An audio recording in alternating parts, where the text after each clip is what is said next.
에베소서 6장 1절부터 4절까지의 말씀을 우리 개역개정판과 우리 쉬운 성경으로 우리 다 같이 합독하겠습니다. 자녀들아, 주 안에서 너희 부모에게 순종하라. 이것이 옳으니라. 내 아버지와 어머니를 공경하라.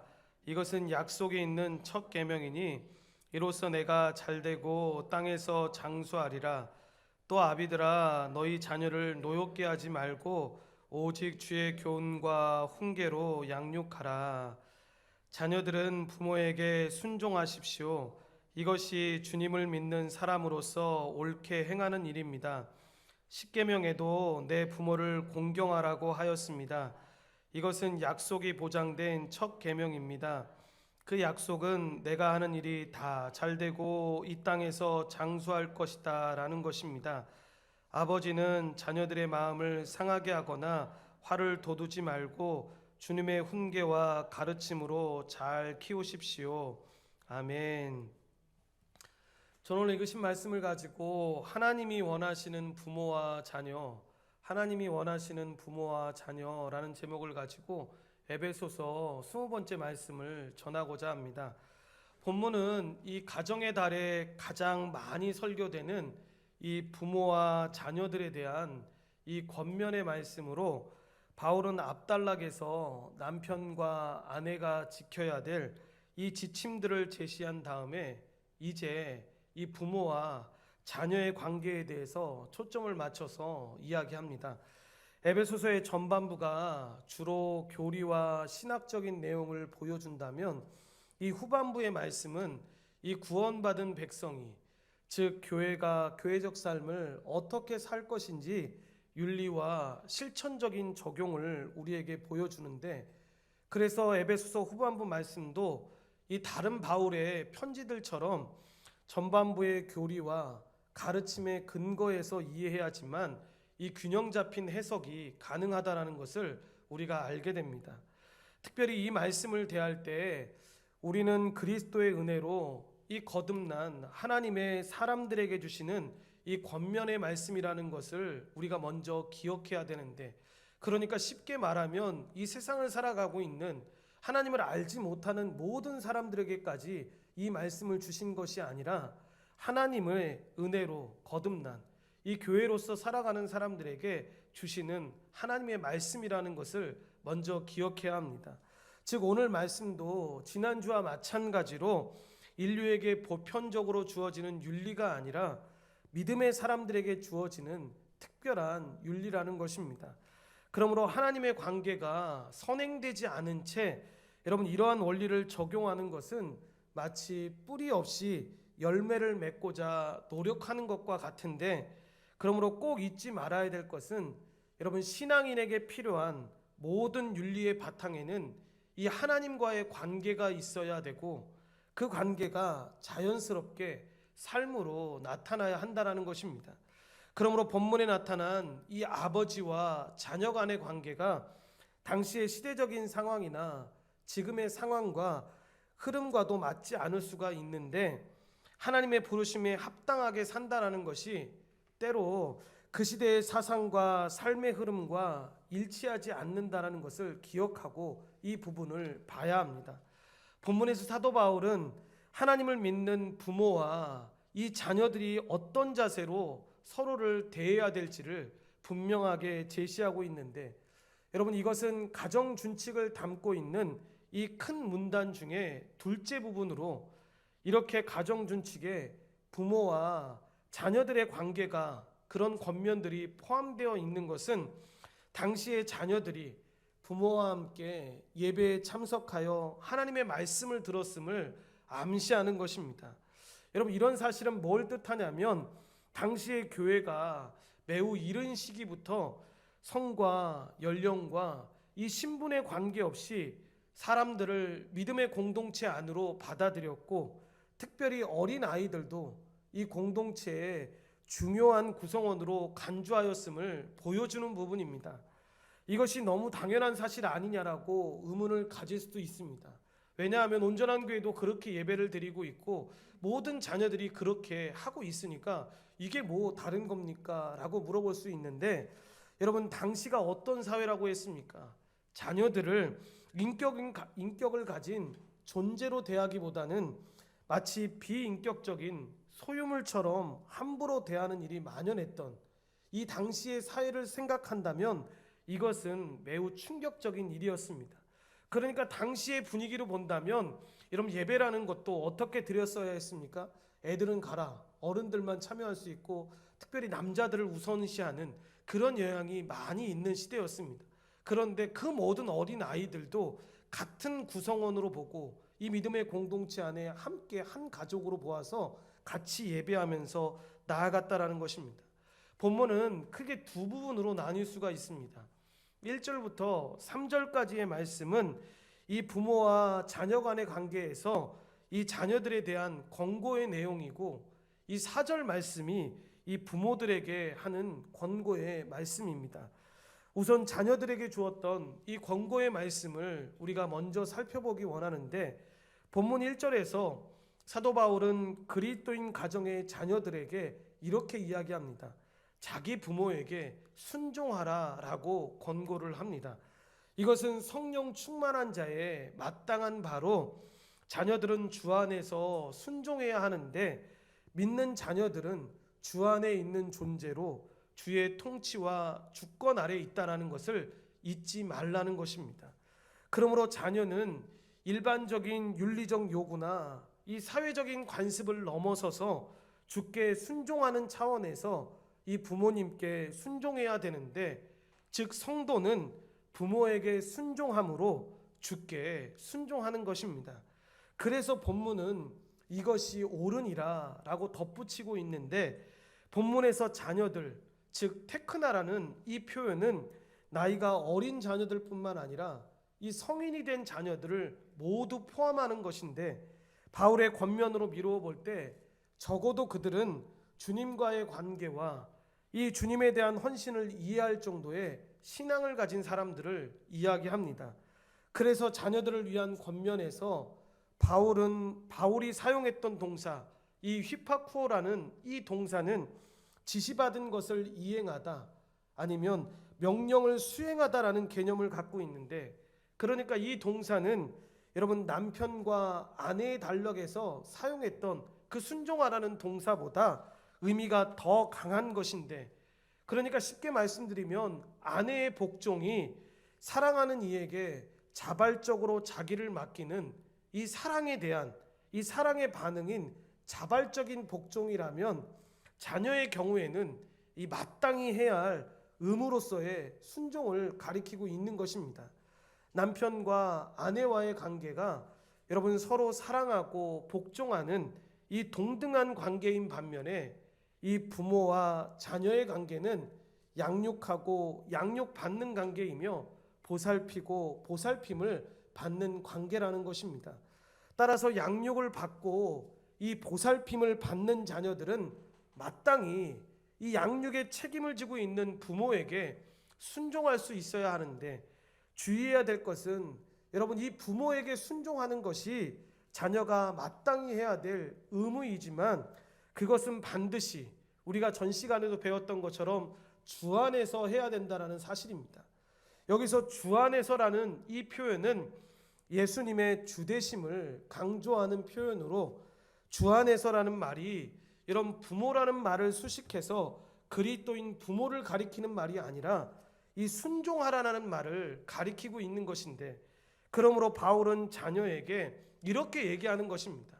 부모가 이 말하니까 잔말 말고 시키는 대로 해 라고 말하기 때문에 이 억지로 따라가는 그런 순종의 차원을 넘어서서 주 예수 그리스도를 공경하는 것 때문에 그것에 뿌리를 둔 동기로 순종할 것을 지금 이야기하고 있는 것입니다. 그러므로 자녀가 이 부모에게 순종하는 것이 자녀의 마땅한 도리이기도 하지만, 그러나 그렇다고 해서 자녀가 부모의 모든 뜻에 항상 순종해야 하는 것은 아닙니다. 이것은 우리가 부부관계에서 살펴보았던 것처럼 그리스도를 믿는 자녀들은 부모의 권세 아래 있으면서 동시에 주 예수 그리스도의 권세 아래 있음을 잊지 말라는 것입니다. 1절 후반부에서 바울은 자녀들이 부모에게 순종해야 되는 이유를 이렇게 제시합니다. 본문 1절 말씀을 우리 다 같이 합독하겠습니다. 자녀들아, 주 안에서 너희 부모에게 순종하라, 이것이 옳으니라 라고 이야기합니다.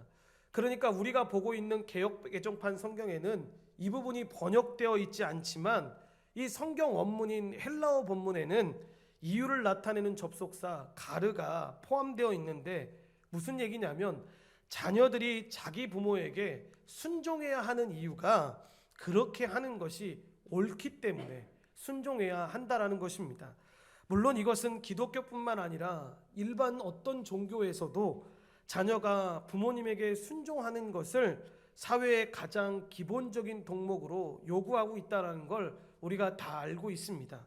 이런 사실은 자기를 낳아주시고 길러주신 그 부모님에게 순종하는 것이 인간의 기본적인 도덕적 속성에 속한 것임을 보여주기도 하는 것입니다. 그러나 그렇다고 해서 사도 바울이 지금까지 이야기했던 이 인간적 도덕적 기준 때문에 단순히 이것을 요구하고 그렇게 하는 것이 옳다라고 말하는 것은 아닙니다.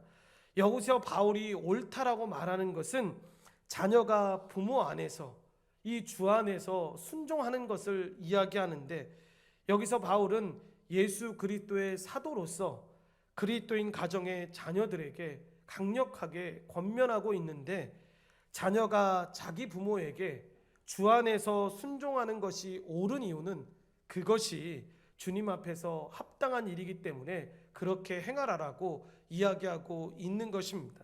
이렇게 주님은 그리스도인 가정의 자녀들이 자기 부모에게 순종하되 주 안에서 순종하는 것을 기뻐하십니다.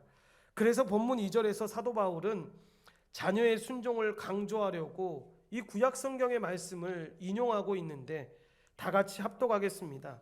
내 아버지와 어머니를 공경하라, 이것은 약속이 있는 첫 계명이니 라고 이야기합니다.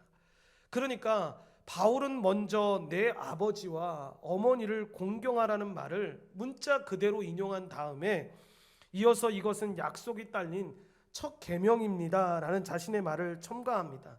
그리고 나서 이 70인역의 본문을 수정해서 그리하면 내가 잘되고 땅에서 장수하리라고 이 3절의 말씀을 통해서 인용하는데, 그러니까 내 부모를 이 공경하라고 하는 이 명령은 하나님께서 주신 10계명 가운데 제5계명으로 부모님을 공경하는 것은 가정을 세우신 창조주 하나님의 뜻으로, 하나님은 가정을 세우시고 부모에게 자녀를 양육하고 돌보는 책임과 함께 자녀를 가르치고 지도하는 권세를 위임하셨다라는 것입니다. 따라서 하나님은 모세를 통해서 이렇게 하나님의 백성인 이스라엘 자손의 온 회중에게 이렇게 말씀하십니다. 너희 각 사람은 부모를 경외하라 라고 레위기 10장 19장에서 명령하셨고, 부모들에게는 자녀들을 부지런히 가르치고 그들에게 말씀을 강론하라고, 말씀을 가르치라고 신명기 6장에 권고하고 있는 것을 보게 됩니다. 그러므로 이 가족 제도가 존속하는 한 자녀들이 부모님을 공경하고 부모님에게 말씀을 배우는 것은 하나님의 뜻입니다. 여러분, 이것은 구약시대의 유대인들뿐만 아니라 신약시대의 성도들에게, 그러니까 지금 이 시대를 살아가고 있는 저와 여러분 모두에게 해당되는데, 신약시대에도 이 가족제도가 유지되고 주 안에서 남편과 아내, 부모와 자녀 간의 관계가 존재하기 때문에 이 말씀은 영원한 것입니다. 그러므로 부모를 공경하는 것은 하나님께서 부모를 주신 그 권세를 인정하는 것이고, 또 그것은 부모를 사랑하고 존경하고 배려하는 것을 포함하는 것입니다. 그래서 사도 바울은 자녀가 부모에게 순종하는 것에서 발전하여 내 아버지와 어머니를 공경하라라고 권면하는데, 여기서 순종하는 것이 부모의 말에 수동적으로 반응하는 태도라면, 여러분, 공경한다라는 건 자녀로서 능동적으로 부모님을 대하는 자세를 가리킵니다. 그렇게 적극적으로 부모님을 섬기면서 힘써서 나아가라라고 이야기하는데, 그럴 때 성경은 부모에게 순종하는 것과 관련해서 이 번영과 장수, 이 두 가지의 축복을 약속하시는 것을 보게 됩니다. 두 약속 모두 여러분 70인역의 표현을 면밀하게 따르고 있는데, 두 약속은 놀라우며 매우 강력한 동기가 되고 있다는 것을 우리가 보게 되는데, 두 약속을 지나치게 여러분 영적으로 해석해서 유업으로 오직 영생 받는 것만을 여러분 뜻한다고 보면 어렵습니다. 여러분 그렇게 보지 말고, 만약에 그랬다면 바울은 땅에서라는 이 말을 이 부분에 넣지 않았을 것입니다. 이 약속들은 뭐냐면, 모든 믿는 자녀가 부모를 순종하면 그들의 모든 것이 잘 되고 땅에서 장수할 것임을 지금 보여주고 있는 것입니다. 그래서 이 부분에 장수하리라 라고 나오는 이 약속은 여러분 수명의 길이를 보장할 뿐만 아니라, 그러니까 오래 사는 것만을 보장할 뿐만 아니라 이 세상에서 행복한 삶을 누리다는 것을 의미하고 있는 것입니다. 그러므로 부모님을 잘 섬기는 사람의 인생은 반드시 책임지겠다라는 그 하나님의 약속이 바로 10계명 중에 5계명에 나오는 내 부모를 공경하라라는 이 계명의 바른 의미인 것입니다. 그러므로 우리에게 부모님을 위해서 흘린 피와 땀의 흔적이 있을 때 여러분 그들의 삶은 놀라운 축복으로 이어지게 될 것인데, 놀라운 일은 이 축복이 자손에게 연결된다라는 것입니다. 결국 땅에서 잘되고 장수하리라는 이 축복은 부모와 자녀 그리고 모든 세대간을 연결시켜주는 아주 중요한 계명이며, 개인적인 차원이 아니라 한 가문이 잘 될 수밖에 없는 축복의 요인이라는 것입니다. 그러므로 부모를 위해서 우리가 감당해야 될 부분이 있다면 여러분 기꺼이 힘써서 그 일을 잘 감당하시기 바랍니다. 이제 4절에서 사도 바울은 이 자녀들에 대한 권면에서 부모들에 대한 권면으로 옮겨가는 것을 보게 되는데, 다 같이 본문 4절 말씀을 합독하겠습니다. 또 아비들아 너희 자녀를 노엽게 하지 말고 오직 주의 교훈과 훈계로 양육하라 라고 이야기합니다. 자녀들의 입장에서 보면 억울할 수 있다고 생각하는 게, 자기들한테는 3절이나 말씀을 하셨는데 부모에게는 한 절밖에 말씀을 안 하니까 하나님도 어른들만 사랑하시나 보다 라고 착각할 수 있습니다. 그런데 에베소서 우리가 처음 시작할 때, 그리고 이 말씀이 주어졌을 때 당시의 분위기를 본다면 여러분 이 말씀이 얼마나 파격적이고 충격적인 말씀이라는 걸 우리가 알게 될 것입니다. 개역 개정판에 보면 여러분 아비드라 라고 번역되는 이 파테레스라는 이 표현은 넓은 의미에서는 부모를 가리키는 게 맞습니다. 그런데 정확한 번역으로 보면 이 말씀은 아버지라고 보는 것이 더 합리적입니다.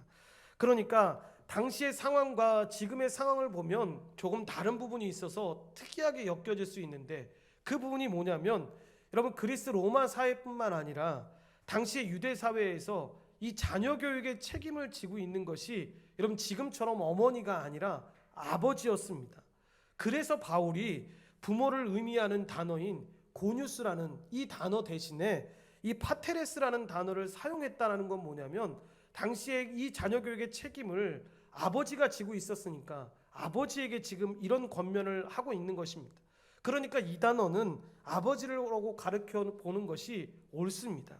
이러한 배경하에서 먼저 바울은 아버지들에게 자기 자녀들을 화나게 하지 말라라고 권고하고 있는데, 여러분 문자 그대로 부모는 자기 자녀들을 화나게 하지 말아야 한다는 것입니다. 이런 권면은 아버지의 절대적인 권위를 인정하던 이 당시 시대에는 매우 이례적인 것이었고 충격적인 내용이었습니다. 당시의 가장은 자녀들에 대해서 절대적인 권위를 가지고 있었습니다. 특히 로마 사회에서 가장은, 아버지는 가족 구성원들에 대해서 이 절대적인 권세를 휘둘렀는데, 그 권세가 얼마나 과도했던지 여러분 선천적 장애를 갖고 태어난 자녀를 죽일 수도 있었고, 여러분 원치 않는 딸은 버리거나 노예로 삼을 수도 있었습니다. 또한 성인이 된 자기 아들을 때리고 옥에 가두는 것은 물론 심지어 죽일 수도 있었습니다. 그러니까 이런 사회에서 자연스레 자녀들은 여러분, 인격을 가진 존재로 대접받기 어려웠고 부모 때문에 기분이나 감정이 상하는 일이 정말 많이 있었습니다. 그러나 당시 사회 분위기 탓으로 여러분, 자녀된 자가 아무리 부모가 그렇게 화나게 하고 힘들게 해도 자녀들은 묵묵히 참을 수밖에 없었는데, 그런데 그런 분위기 속에서 놀랍게도 사도 바울이 이야기하는 것입니다. 그리스도인 가장들에게 자신들이 가지고 있는 그 권위에 대해서 이야기했던 것이 아니라 아무 말도 하지 않은 채 이 자기 자녀를 화나게 하지 말라라고 권고하고 있는 것입니다. 그러다 보니 이 당시의 사회적 분위기에 젖어 있었던 이 그리스도인 가장들의 입장에서 본다면 당연히 이 사도 바울의 권고를 받아들이는 것이 얼마나 힘들었겠습니까? 유물처럼 여겨졌던 그 당시의 상황을 염두에 둔다면 아버지가 자녀를 화나게 하는 것 그리 이상한 것 아니었습니다. 이것은 여러분, 우리나라 역사를 봐도 마찬가지 아닙니까? 자녀들이 부모님의 가르침에 절대적으로 순종했던 시대가 있었습니다. 그래서 자녀들의 마음에 상하게 하는 이 아버지상 고치는 것이 얼마나 어려웠는지 모릅니다. 그러한 시대에 여러분, 이 말씀이 전해지고 이 말씀의 바른 뜻이 전해졌을 때 얼마나 많은 아버지들이 이 말씀을 듣고 마음이 어려웠겠습니까? 그래서 여러분, 이 말씀을 우리가 바르게 이해하려면 여러분 예수 믿지 않는 가정 가운데 가서 이 말씀을 하시면 아무 소용없습니다. 여러분, 이 말씀을 바르게 이해하기 위해서는 먼저 바울이 누구에게 지금 이 명령을 하고 있는지를 잘 살펴봐야 합니다. 바울은 죄와 허물로 죽은 이 아버지들을 살려내신 예수 그리스도의 이름으로 지금 이야기하고 있는 것입니다. 그러니까 이 명령은 예수님의 사랑으로 거듭난 하나님의 사람들에게 구속의 부르심에 합당한 삶을 명령하고 있는 것인데, 그러니까 이 말씀은 시대의 흐름대로 살아가는 아버지를 통해서 아버지에게 이 말씀을 전하는 것이 아니라 새로운 피조물로서의 아버지의 모습을 보이라는 것입니다. 그러니까 쉽게 설명하면 이제 존재가 새로운 신분으로 바뀌었으니까 그 신분의 모습으로 자녀들을 대하라고 이야기하고 있는 것입니다. 그러므로 모든 아버지들은 가정의 영적인 가장으로서 이 시대의 권위에 지배하지 말고 오직 하나님이 기뻐하시는 가르침으로 자녀들에게 이 신앙을 물려주어야 하는데, 그래서 아버지로서 자녀를 어떤 자세로 대할 것인지는 자녀를 바르게 양육하기 위한 이 지혜의 영역을 넘어서서 신앙의 문제에 해당된다라는 사실을 잊지 말아야 한다는 것입니다.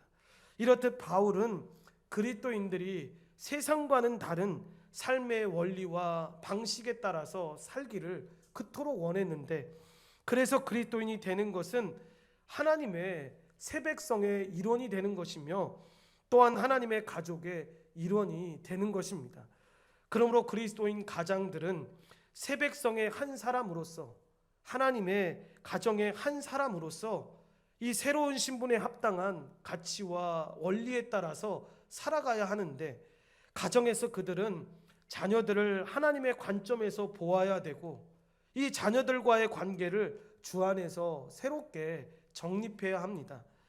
그래서 그리스도인 자녀들이 이 부모의 소유물이 아니라 하나님의 형상으로 창조된 고귀한 존재물이며 하나님을 따라 참된 의와 거룩함으로 지음을 받은 이 세 사람이라는 사실을 우리가 먼저 깨달아야 되는데, 그들은 육신의 자녀이면서 동시에 하나님의 자녀라는 사실을 우리가 잊지 말아야 합니다. 따라서 그리스도인 가장들, 그리스도인 부모들은 자녀들을 하나님의 형상으로 창조된 고귀한 존재들로 인정하여 그들의 인격과 감정 그리고 그들의 의사를 존중할 수 있어야 합니다. 그래서 그들을 화나게 할 수 있는 모든 잘못된 말과 행동들을 하지 말아야 하는데, 그러므로 권위의 남용들, 이 지나치게 엄한 훈육, 지나친 요구들, 이 불공평한 태도, 지나친 잔소리 등을 금해야 한다라는 것입니다. 그래서 4절 후반부에 보면 사도 바울은 아버지들에게, 부모들에게 자기 자녀를 주의 훈련과 훈계로 양육하라라고 권고하고 있는 것입니다. 본문 4절 말씀을 다 같이 합독하겠습니다. 또 아비들아 너희 자녀를 노엽게 하지 말고 오직 주의 교훈과 훈계로 양육하라 라고 이야기합니다. 그러니까 이 말씀의 바른 의미는 자녀들을 주 예수께 속한, 또한 주 예수께서 기뻐하시는 훈련과 훈계의 방식으로 그들을 양육해야 한다는 것입니다.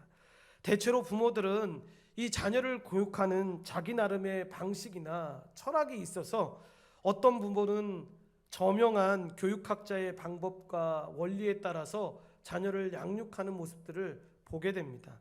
사도 바울은 이야기하는 것입니다.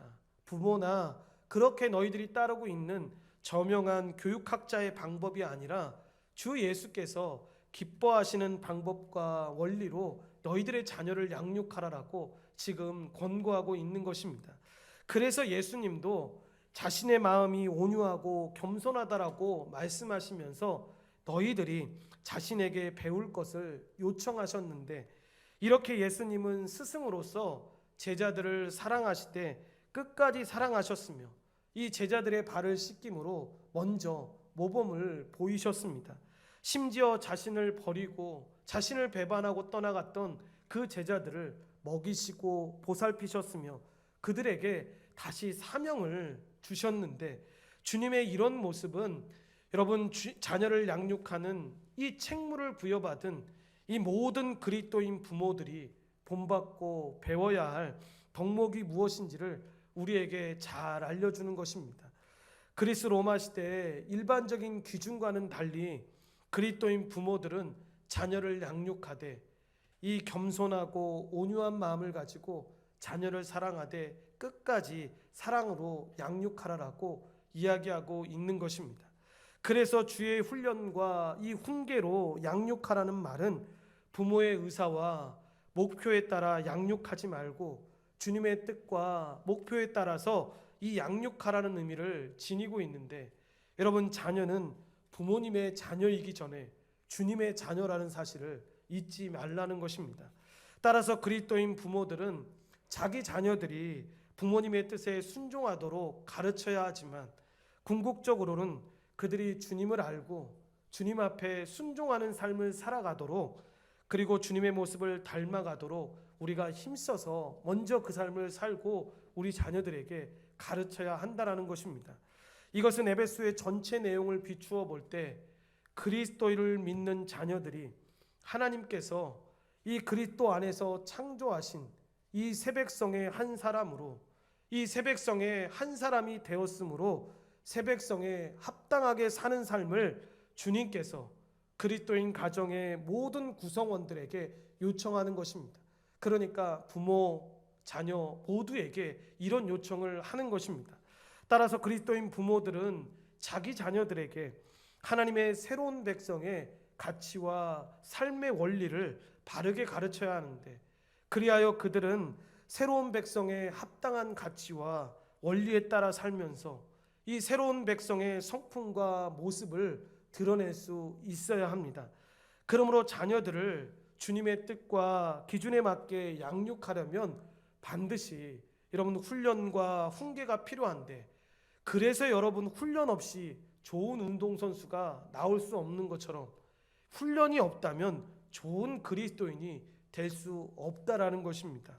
따라서 바울은 자녀들을 이 주의 훈련과 훈계로 양육하라라고 권고하고 있는데, 그래서 그리스도인 부모들은 자기 자녀들을 아주 어릴 때부터 하나님의 새 백성의 일원으로서 이 새로운 신분에 합당한 가치와 원리에 따라 살도록 여러분 힘써서 그 자녀들을 훈련시켜야 합니다.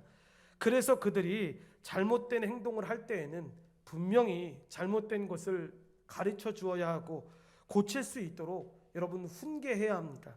그러므로 자녀가 사랑스럽다고 해서 훈육하지 않거나 또는 크면 다 알아서 할 것이다라고 생각해서 훈계하지 않는다면 여러분 이것은 성경적인 가르침과는 전혀 맞지 않는 것으로, 하나님께서는 사도 바울을 통해서 자녀들을 주의 훈련과 훈계로 양육하라라고 분명히 요청하셨습니다. 몇 년 전에 하버드 대학교의 범죄학자들이 이런 조사를 한 적이 있는데, 이 감옥에 있는 2,500명 정도에 되는 사람들을 조사할 기회가 있어서 이들이 아무런 범죄 경험이 없는 사람들과 다른 것이 무엇일까라고 조사를 했는데, 그 조사의 내용은 나이와 인종 그리고 학력과 거주지를 비교함으로써 무엇이 그들의 다른 조건이 되었나라고 살펴보았는데, 가장 먼저 되는 중요한 요인이 뭐라고 이야기하냐면 어떤 가정에서 이 아이가 자랐는지, 이 사람이 어떤 가정에서 자랐는지가 제일 중요한 요소로 보았습니다. 그래서 다양한 범죄를 일으키는 그 요소들 가운데 1차적인 요소가 그의 자라온 가정을 보면 대부분 알 수 있다고.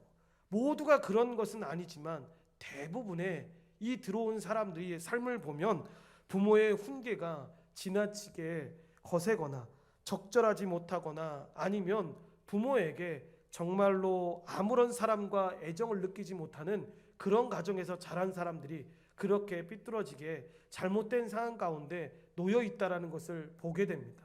그리고 정상적인 사람들은 자녀들을 부모들이 정상적으로 강하고 적절하게 훈계한 것으로 나타나는데, 여러분, 바람직한 것은 자녀들의 잘못을 훈계하되 확고하거나 어떤 때는 부드러운 태도를 보임으로써 자녀들이 이 문제를 스스로 깨닫도록 해주어야 한다는 것입니다. 그렇기에 부모는 하나님이 부여하신 그 권위와 역할을 넘어서서 자녀들을 함부로 대하면 안 되는데, 여러분, 부모는 자녀를 존중하고 자녀가 납득할 수 있는 방식으로 양육해야 합니다. 그래서 때로 엄한 훈계도 물론 필요합니다. 그러나 대개는 대화와 설득 그리고 공감 등이 이 자녀 양육에 필수적이라는 사실을 잊지 말라는 것입니다. 그러므로 사랑과 공경에서 우러나오는 복종이 아니라 미움과 굴욕과 분노 가운데서 나오게 하는 것은 하나님의 뜻과 어긋나는 것입니다. 부모는 오직 주의 교훈과 훈계로 양육해야 되는데, 그래서 부모는 세상적인 방식이나 목적이 아니라 주의 뜻대로 우리의 자녀들을 양육해야 합니다. 여기서 교훈은 여러분 징계를 포함한 훈련이나 훈육을 가리키고, 여기서 나오는 훈계는 말로써 가르치거나 책망하는 것을 이야기하는데, 그러니까 궁극적으로 이 자녀는 하나님의 자녀라는 사실을 기억해야지만 이런 교육이 가능할 수 있다라는 것입니다.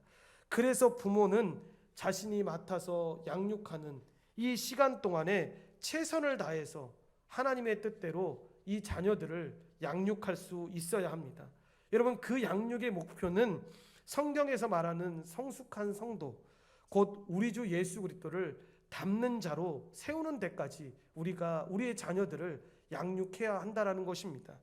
지금까지 살펴보았던 이 본문의 교훈들은 다른 말씀들과는 다르게 여러분 분명하고 뚜렷하게 나타나는 것을 보게 됩니다.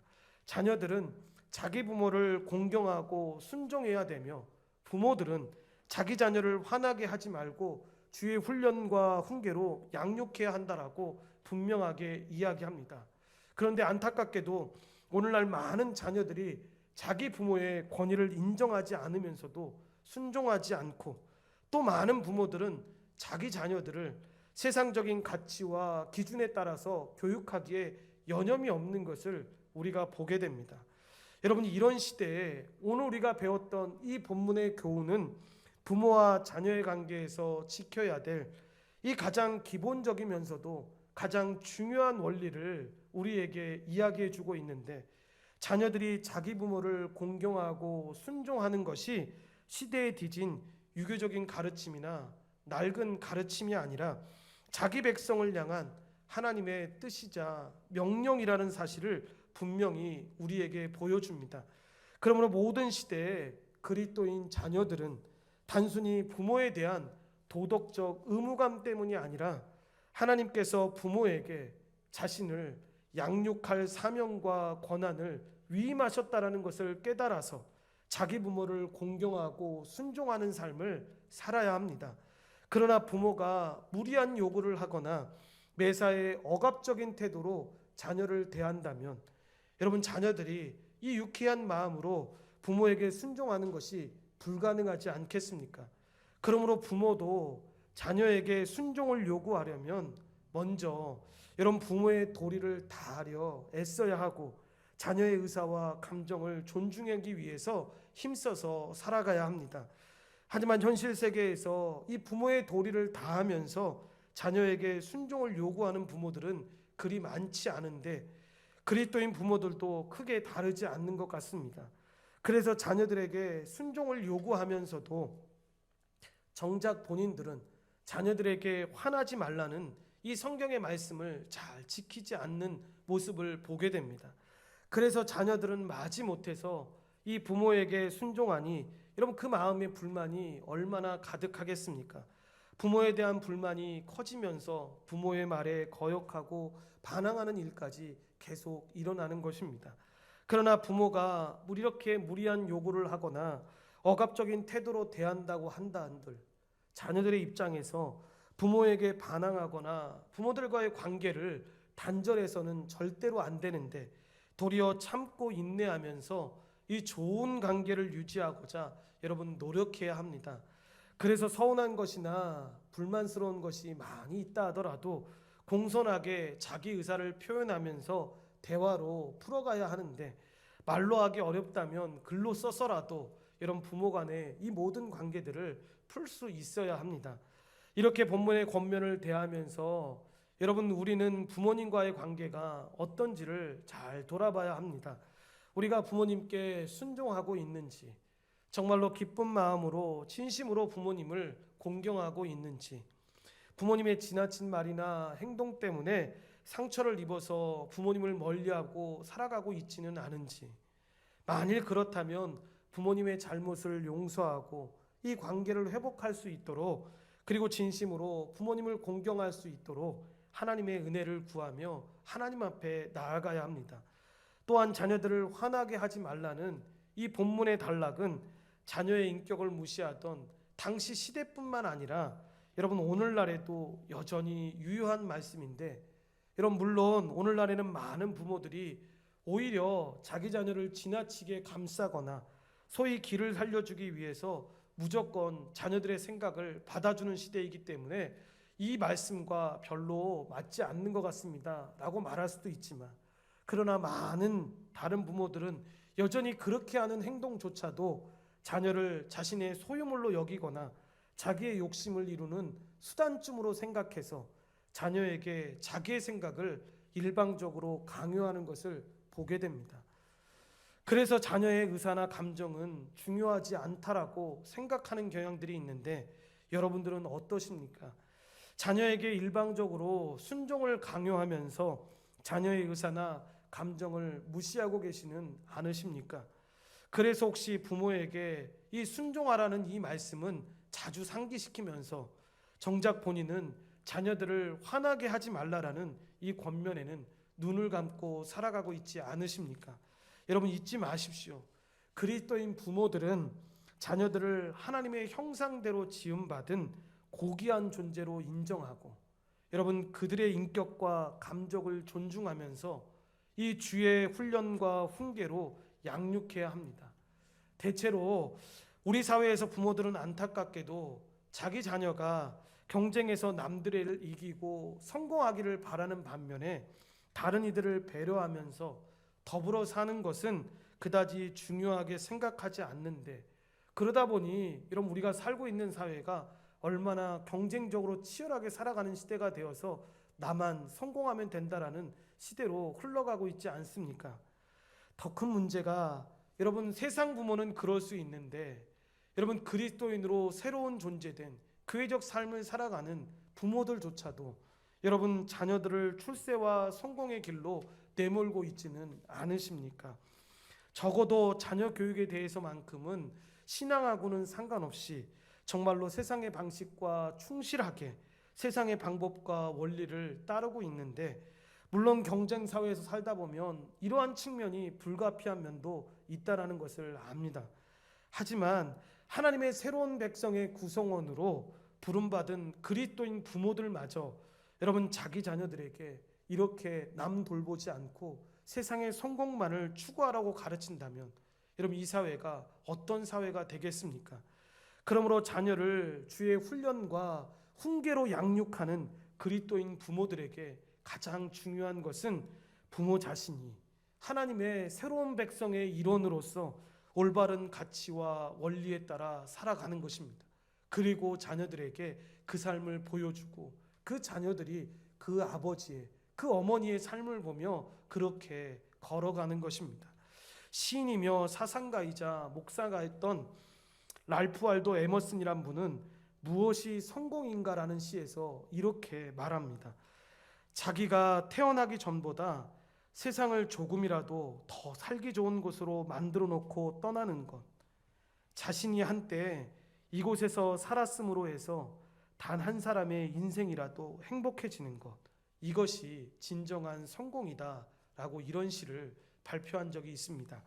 그러므로 그리스도인 부모들은 하나님이 기뻐하시는 이 진정한 성공이 무엇인지 깨닫고 자기 자식만이 잘 되는 마음을 버리고 모두가 다 잘 되기를 바라는 마음을 가지고 나아가야 합니다.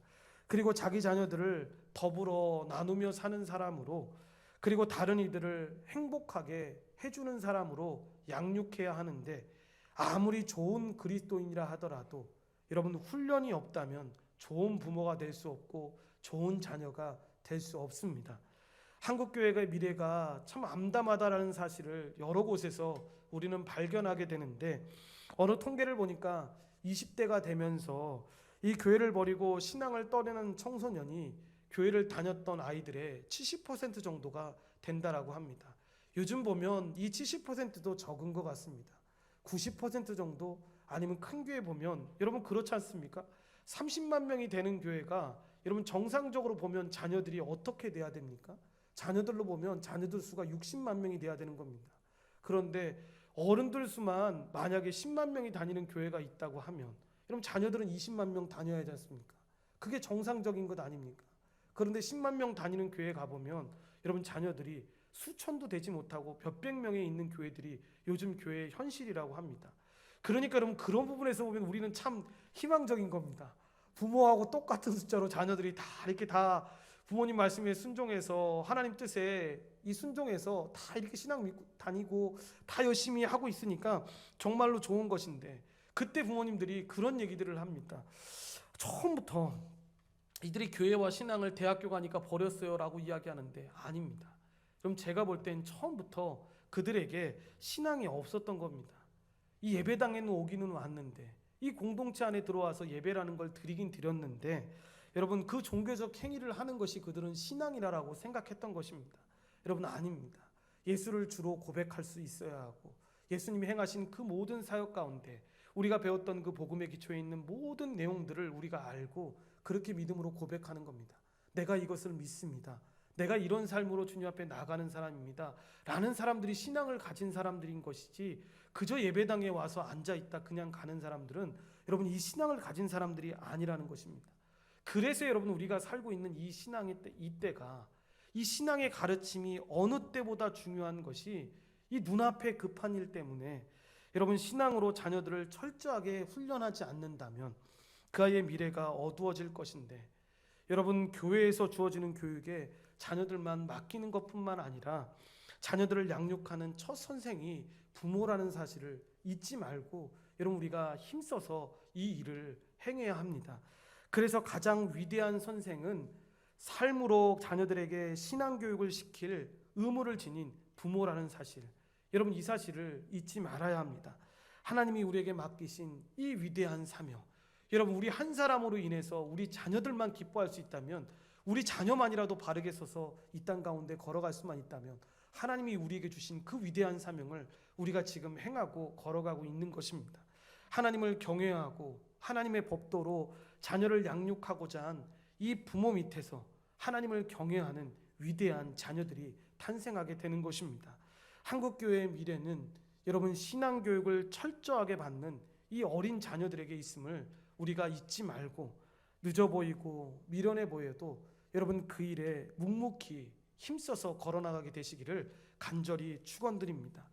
여러분 설교자로서도 부모에게 가장 힘든 부분이 오늘 이 부분이 아닌가라는 생각을 합니다. 저희 자녀도 이 설교를 듣고 있고 우리 자녀들도 이 설교를 듣고 갔는데 부모 입장에서 보면 여러분 이렇게 살아가는 것이 힘들지 않기 때문에 이렇게 삽시다라는 것이 아니라는 것입니다. 우리가 EDL 스쿨을 하고 가정에서 우리가 부모로서 주의 훈계와 이 주의 훈련으로 이 자녀들을 양육하는 건 우리에게 흠이 없기 때문에 이렇게 걸어가는 것이 아닙니다. 저도 저희 아버지를 바라볼 때 바라봤던 모습은 저희 아버지의 부족한 모습이 왜 없었겠습니까? 연약하고 간혹 가다가 이상하게 막 뭐라고 하시는 것들을 보면서 왜 실망할 때 없었겠습니까? 그런데 제가 아버지를 제일 존경하는 이유는 그 상황에서도 우리 아버지는 다시 깨달으셨고 다시 그 하나님의 사랑으로 성실하게 그 일을 걸어가셨습니다. 그러니까 저희 아버지가 은퇴가 얼마 안 남으셨는데 아버지가 항상 그런 얘기를 하십니다. 나는 많은 사람들한테 복음도 전하지 못했고 이 얼마 맡기지 못한 영혼들한테 그렇게 맡기고 상고받기 못해서 하나님께 참 죄스러운 마음이 많다 이렇게 얘기하면 그렇지 않다라고 얘기합니다. 아버지의 모습을 보고 아들인 제가 목사 될 생각을 했고 적은 성도라도 그렇게 열심히 일하셨던 그 모습 보고 내가 이 길 가기로 했다고. 여러분 우리 모든 부모님에게도 이 말씀이 적용된다고 생각합니다. 실수할 때가 왜 없겠습니까? 왜 그런 부족한 모습이 없겠습니까? 그런데 주의 말씀, 주의 뜻대로 매일매일 살아가고자 하는 그 모습을 통해서 우리 자녀들이 주님께 돌아오는 것이고 간혹 가다가 오늘 이 말씀 듣고 나서 여러분 1부 때는 이 얘기를 못했는데 자녀들이 엄마가 아빠가 화내는 거 보면 간혹 가다가 사춘기 때 그렇게 대들지 않겠습니까? 아빠는 엄마는 목사님 설교도 안 들었어. 분노하지 말라고 했는데 자녀들에게 화내지 말라고 했는데 엄마는 왜 자꾸만 아빠는 나한테 자꾸만 화를 내. 이렇게 이야기하는데 여러분 잘못 알고 있는 겁니다. 여러분 사적인 감정으로 그렇게 화내지 말라는 것이지 분노하고 여러분 정말로 훈계해야 될 때는 그렇게 가르칠 때가 있습니다. 자녀가 잘못된 가르침 가고 있는데 애가 맨날 게임만 하고 있고 이상한 짓만 하고 있는데 분노하지 말라니까 분노하지 말아야지. 그러면 하나님이지 않고 부모는 여러분 그럴 수 없습니다. 분노할 수 있습니다. 그런데 그 분노가 너무 사적인 감정으로 아이들의 상처가 되지 않게끔 하지 말라는 의미인 겁니다. 그러니까 여러분 이 말씀은 어떤 한 계층에게 우리를 보호하기 위한 말씀이 아니라 한 가정의 구성원으로 살아가는 모든 사람들이 이렇게 자신의 역할을 깨달아서 자녀된 자는 부모에게 순종하는 것이 도덕적 가르침 때문이 아니라 내가 세상에 착한 사람이기 때문이 아니라 하나님의 말씀과 하나님의 뜻에 준행하는 삶이기 때문에 우리 부모에게 순종하는 것이고 부모의 입장에선 이 자녀들이 나의 자녀임과 동시에 하나님의 자녀임을 깨달아서 분노하지 아니하고 이들을 주의 훈련과 훈계의 방식으로 양육하는 그런 삶을 살아야 한다는 것입니다. 그런 축복된 삶이 우리의 삶 가운데 넘쳐나게 되시기를 간절히 축원드립니다. 기도하시겠습니다. 하나님 감사합니다. 하나님께서 우리 가정준칙을 말씀하시며 오늘 말씀은 하나님 부모와 자녀 간에 있어야 할 가르침을 우리에게 주셨습니다. 어느 한 계층에게 주시기 위한 말씀이 아니라 가족의 모든 구성원으로서 살아가는 사람들이 어떻게 관계를 맺어야 하고 어떤 사랑으로 걸어가야 하는지를 우리에게 보여주셨습니다. 부모는 자녀를 정말 끝까지 사랑하며 힘써서 주의 길을 먼저 걸어가고 그 길대로 주님 닮은 모습으로 우리 자녀들이 자라날 수 있도록 양육하고 훈계하는 일을 그치지 않게 도와주시고 우리 자녀들은 하나님의 말씀에 순종하는 마음을 가지고 부모님께 순종하며 수동적이라 아니라 능동적으로 부모님을 공경하며 걸어갈 수 있는 믿음의 자녀들 되어질 수 있도록 주여 도우시고 인도하여 주시옵소서. 모든 걸 주님께 감사드리오며 예수님 이름으로 기도드리옵나이다.